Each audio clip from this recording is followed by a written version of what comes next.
안녕하세요. 법무부의 파트너의 최용준 변호사입니다. 오늘도 도산제도에 대해서 몇 가지 알아보는 시간을 가져보도록 하겠습니다.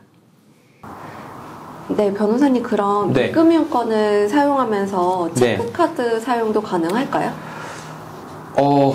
가급적 하지 마시라고 말씀드려요. 왜냐하면 사실 이제 체크카드는 신용카드랑 다르죠. 각 계좌에 직접적으로 연결되어 있는 거고, 사실 뭐 단순히 현금 카드만 가지고 뭐 ATM기나 이런 데 가서 돈을 뽑는 게 좀 번거롭기도 하니까요. 그런데 저희가 뭐 이렇게 신용조회를 조사하는 기관은 아니지만 저희가 알기로는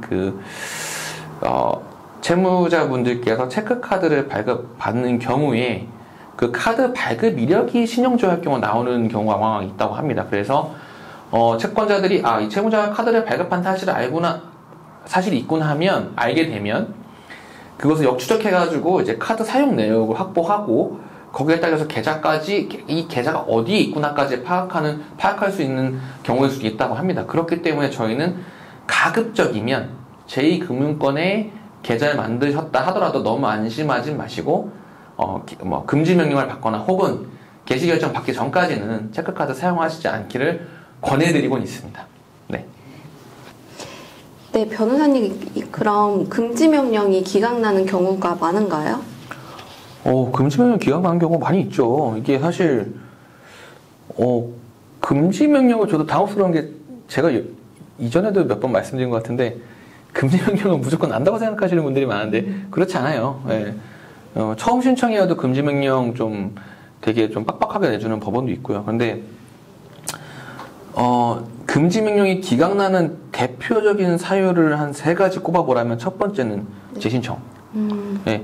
그러니까 개인회생을 신청해서 진행하다가 뭐 폐지 받고 다시 신청한다든지, 개인회생 제도 자체를 여러 번 신청하는 경우에는 이제 금지 명령을 발해주지 않는 경우가 대부분입니다. 두 번째는 이 채무의 성격 자체가 불성실하다고 법원이 보는 경우예요. 뭐 불법 도박, 스포츠 토토 이런 경우가 되겠죠. 이런 경우에도 금지 명령 잘 내려주지 않습니다. 그리고 세 번째는, 이거는 이제 저희 사무실에도 아무래도 수천 건 사례가 쌓이다 보니까 이 어떤 실무적인 경험이나 또는 제가 주관적으로 보는 이유인데, 앞서 말씀드린 2가지 경우가 아니더라도 저희가 이제 개인회생 개시 신청 넣을 때 최초로 접수하는 변제기간상의 변제율이 그렇게 낮다고 법원이 볼 때, 그때는 좀 금지명령 기각하는 경우가 실무상 많이 있습니다. 이거는 제가 실무상 기준이라는 게, 변제율이 낮으면 금지명령을 기각해야 한다는 어떤 근거는 없어요.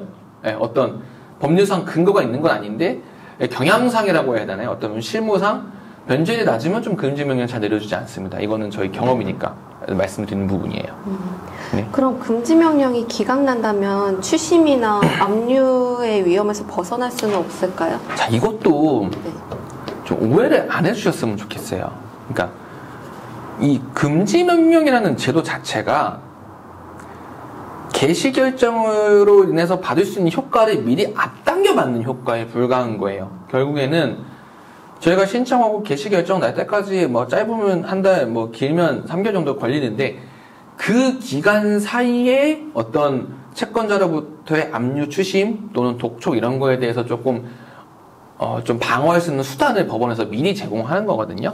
근데 결국에는 개시 결정을 받으면 이런 일들이 모두 풀립니다. 그래서 설령 어떤 뭐 변절이 나자, 아니면 재신청이다, 아니면 어떤 뭐 채무의 사용처가 좀 성실하지 못하자 이래서 금지 명령이 기각난다고 너무 두려워하지 마시고, 그만큼 법원의 어떤 보정명령에 발빠르게 대응하고, 또 뭐 대리인 사무실이 있다면 대리인 사무실에서 소명을 위해서 요구하는 자료가 있으면 발빠르게 갖춰주시고 해서 개시 결정을 조금이라도 빨리 받으시면 그것으로서 금지명령으로서 얻을 수 있는 어떤 뭐 압류의 위험, 추심의 위험, 독촉의 어떤 압박에서 다 해방되실 수 있습니다. 그러니까 너무 이 금지명령 하나에만 좀 깊이 있게 몰두하는 건 바람직하지 않다고 생각을 합니다.